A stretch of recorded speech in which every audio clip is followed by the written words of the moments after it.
worked there and the dates they were hired. I used to work for Fulton County. I know those records exist. I know what my employee file looks like. I also know that there's a statute in Georgia that says they have to maintain those. And so I'm asking for it based on what the law requires they maintain. They have to keep that. And I guarantee when they sent this to whoever produced this, they sent this to someone. There's a list that exists somewhere that has the names of the DAs. I can go to the state bar and type in the Fulton County DA and print out a list of the names. This is, they're forcing us to go through litigation to get a name and a date of hire, which is definitely maintained, and that's ridiculous. The other thing that we've asked for is, and by the way, just on that, the personnel, the Records Retention Act. So there's a statute in Georgia that requires, it's 50-18-102. It's a misdemeanor to not keep records in regards to what the Records Retention Act requires. The Records Retention Act requires that they keep personnel records for 50 years. Now we objected to sign because it's the Records Retention Act is not part of this case and we're coming out with it. The retention is always relevant to open records, Judge. So I'm not sure I understand the basis of your objection. I'm going to overrule it for now because whether the county has the documents that have been requested, I think goes immediately to the extent to which they're obligated to have them. I agree that no one has sued or asserted a violation of the Records Retention Act, but to the extent that it's in the same title, it is informative about what the understanding and obligations that parties might have about those documents existing and continuing to be maintained. So to the extent that you're objecting that they're asserting a violation of the records retention obligation, I agree with you. We're not going down that road because that's not before us. But to the extent that that statute can be informative about whether the documents that were requested should still exist, I think I'm going to allow it. Go ahead, Ms. Marchand. Thank you. And I'm not going down that path deep. It's just when I am asking for records, I have to make sure that they exist before I ask. I don't want to waste my time in an open record. So I use these statutes to ask for records, and when I'm told they don't exist and I know the law requires they exist, that's concerning, and I have a right to ask follow-up questions to that. For example, on the personnel card, the law requires that the DA keep a list of all employees with ID cards. They have to keep that list. They have to maintain that list by law. If you have an ID card, and everybody has an ID card, I was a Fulton County employee, we all have an ID card, you have to keep that list, and you have to keep it for 4 years post-separation. So when they tell me they don't have a list, I think I have a right to not believe that. And I think that's why I have a right to question these witnesses. Where is that list? Why am I told that there's no responsive documents? Other places there could be responsive documents. The law requires they keep property receipts of everybody who has a cell phone. The district attorney's manual says that every attorney employed has to have a cell phone and a laptop. It's in their manual, it's required. The law says they have to sign a property receipt and they have to keep that. They have to keep a list of that. That would have been responsive to the request. And if they wanted to comply, they could have reached out and asked me, and I was willing to pay for any of these records. I pay them all the time for records. It's not a problem. I've never had a problem paying for county records. All they have to do is ask me. So the other area, the last area, actually the second to last area of documents and why these witnesses are relevant, this is all talking about why I should be able to ask these witnesses questions. I asked for forfeiture disclosure reports. The law requires forfeiture disclosure reports to be produced to state, local, federal governments. There are two separate forfeiture funds. There are federal money and state money. Two different acts. They have to comply with the Federal Forfeiture Act and the State Forfeiture Act. Every district attorney has to file a report with the Prosecuting Attorney's Council every single year, and they have to file one with the DOJ every single year. I asked for those reports. And those are not accessible to you publicly? I got them by subpoena for Let me clarify. No, they're not.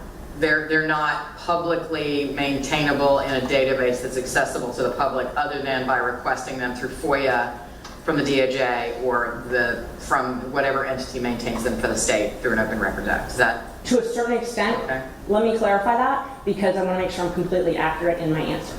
The Carl Vinson Institute at the University of Georgia maintains some of them. They do not maintain all of them. In this case, the the Fulton County actually misspelled the name at the beginning, and so you couldn't find it on there. So when I first actually asked for this, I couldn't find it because, and I had to call them and I ended up getting it through PAC, but I couldn't find them on Carl Vinson because they misspelled it.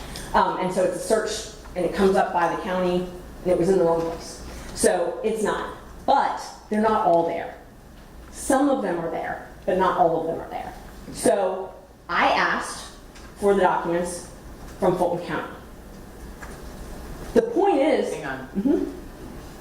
You submitted, just to Ms. Monroe's earlier point, you just said you asked for them from Fulton County, and I know there's some discussion in the briefing that there was in fact one request that was formally directed at Fulton County as opposed to the district attorney's office. Is that what you're referring to, or are you colloquially referring to Fulton County under the umbrella of you asked for these documents because they belong to an entity in Fulton County? I think the best way for me to say it is I asked through the portal. Okay.